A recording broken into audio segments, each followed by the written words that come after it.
In this video, we're going to tell you that how you can use a nested function in Microsoft Excel. That means we're going to use two different functions in Microsoft Excel worksheet all together, and which one function is using arguments from the another function.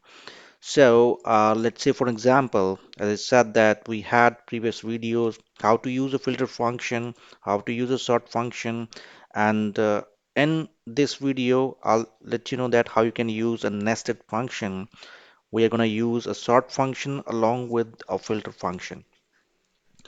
So if you haven't seen those videos yet, so I would request you just please go back to channel and see that how those function works, and then get back to on this video so you will get to know that how to use a combined nested function, sort and filter all together in one worksheet. All right, PC Guide for You is here to help you with your issues. For more updates, subscribe now. let's continue. So let's say in this video I have already a filter function working here, and I would like to sort with the contact name here. So how this is possible to use that, to use two altogether to function in Excel?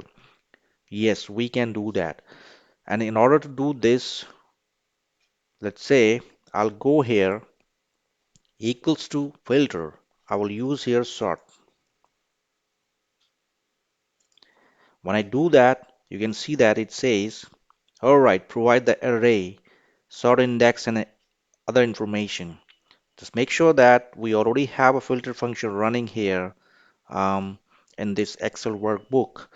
So I'll go back here in this insert function button and open up my data here.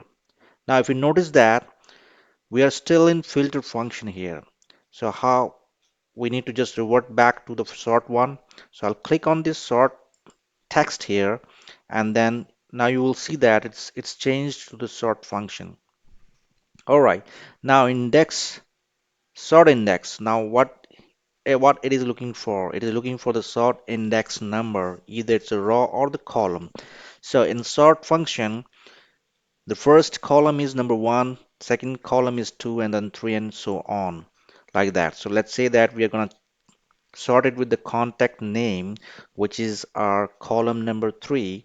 So I'll just insert number three here and jump to the next box, which says sort order.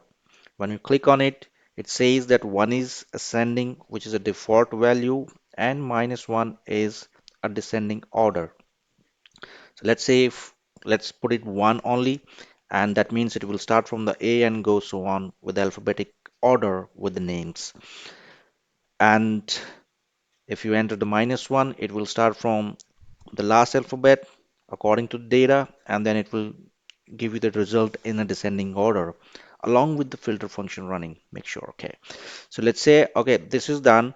Now by column, logical value, we do not need it. So my formula is complete here. I just click on OK button and see that. All right, here we go. Now if you see that I'm on the cell B5, you will see that sort function plus filter function running around here, and it's returning the value from the customer data sheet from here. So now what it says, we said that we ask for the data in a sort order with providing the filter from this data set, which has a data coming for the France country only, like that. So two functions running all together. For example, I just changed the value of the country from France to USA. When I hit enter, now see that USA data is here, but the sort order is also running, the sort function is also running. Hence, you can see the data is in alphabetic order. You can just run sort function and filter function all together, a nested function in Microsoft Excel, and this is how it will work. I hope you like this video. Do practice. Let me know if you face any problem. Thank you so much for watching.